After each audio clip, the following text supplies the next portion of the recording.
Hello and welcome back to the Frog God YouTube page. My name is Brianna, and today we have with us Anthony Pryor to talk about their project, Lake of Dust. Hi, Hi, Anthony. How's it going?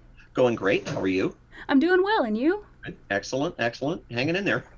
Good. So, first, could you just introduce yourself for us? My name's Anthony Pryor. I've been kind of involved in the role-playing industry since we rode around on dinosaurs. And I'm the project manager for the Lake of Dust project. Alrighty, and can you tell us just a little bit about the story, the premise of Lake of Dust, please?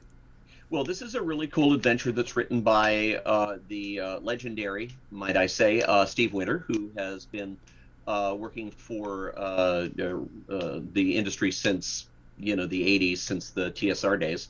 And this is a fifth level adventure that involves exploring a dry lake bed out in the middle of the desert, and where you will encounter some rather ill-tempered gnolls that you'll have to deal with. But also at the bottom of this dry lake bed is what appears to be a temple complex that was once underwater. Those gnolls don't want to go there, and you can. And you'll find stuff down there that you probably wouldn't expect to find in the desert. And to say more is probably a bit of a spoiler.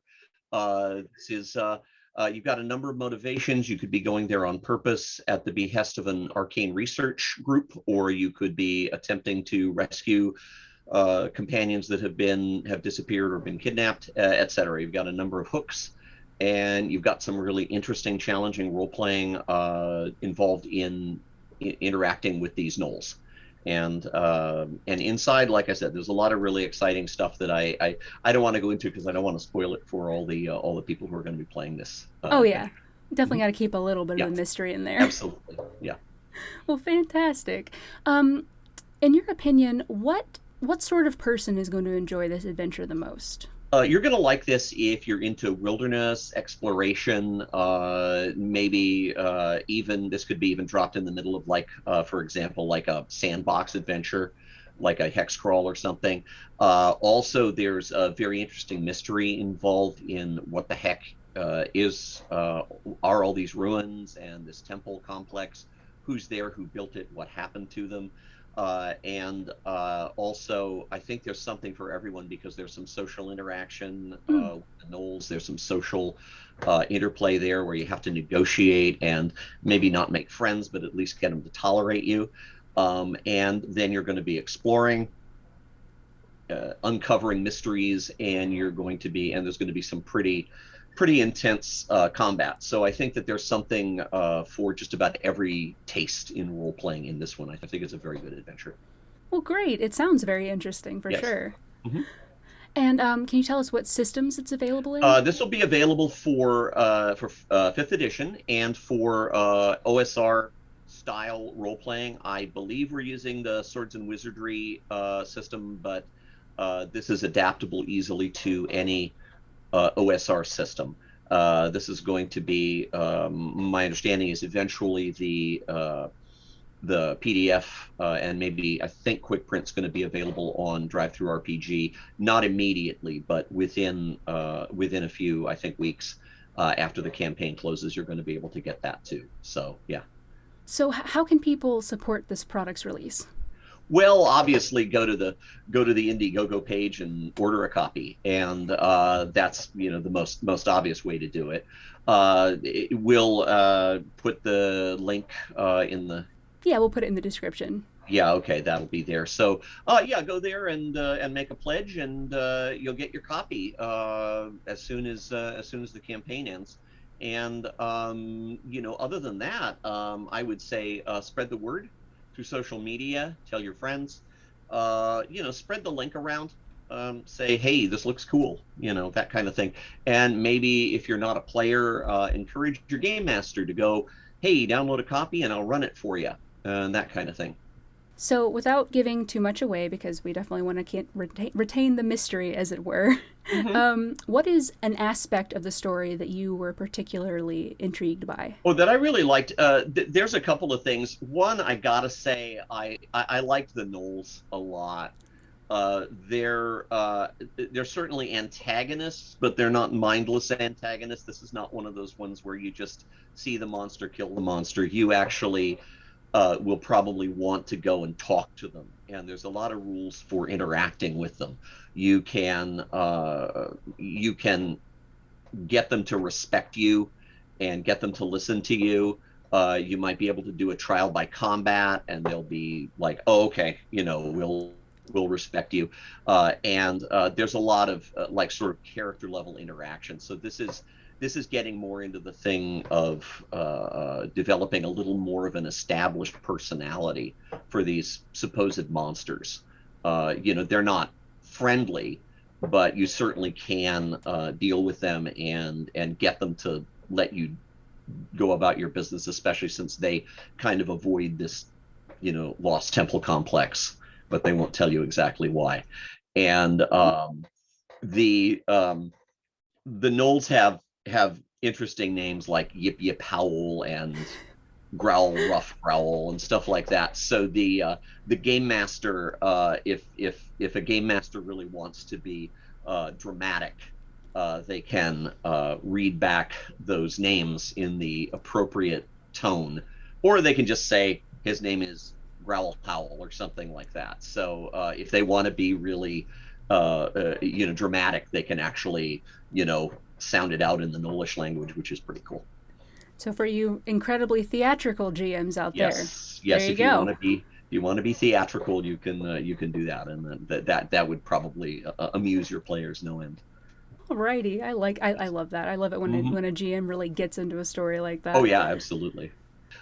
This is also a very good-looking product. We have a cover by Martina Scaffa, and the interior arts by Hector Rodriguez and Terry Pavlet.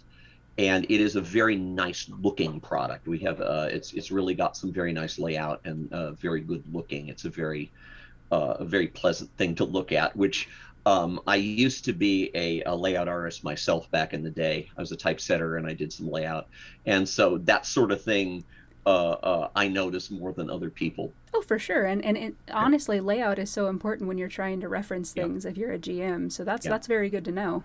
It's very pretty, and I think it's pretty well, it's well laid out for the game master. So I think those are both really important aspects of product design that don't always get mentioned. So a lot of people in creative fields are oftentimes told things like get a real job or you're not going Yeah, to make it. And right. that's firstly I just don't like that, but also if what is some advice that you might give to someone who maybe wants to get into game design?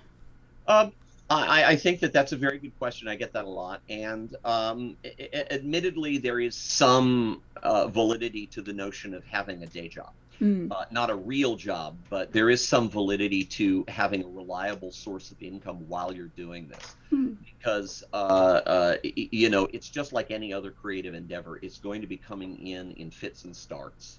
Your income from this is going to vary depending on what you're working on. I've had really good paychecks, and I've had other ones that are, do something fun for, a lesser amount of money. And there's also variation in how much you make these days. You can make anywhere from, as a writer, for example, you can make anywhere from 3 cents a word on up, and 3 cents a word is kind of like what they used to pay in the pulps, frankly. The best way I think to do it, and certainly the way to get into it, is maybe to cultivate relationships online.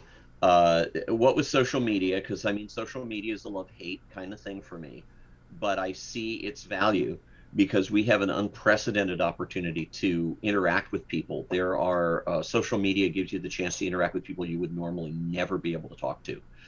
And if you get on the social media feeds for these companies, or someone that you really like, if you really like Frog God or Necromancer, just follow their social media feeds. And sometimes these folks have open call. Sometimes you will be able to interact with some of the editorial people or the people who are in charge of making the decisions. and chatting with them can give you all sorts of ideas as to about how to get involved in the industry. Um, Also, we have the other unprecedented thing that is really new to me anyway is the whole notion of self-publishing, self-expression. You can on any number of sites like the aforementioned drive-through RPG. But for example, there's a lot of room for someone who wants to publish their own work, and the DMs Guild and other organizations and sites like that where you can publish your own stuff.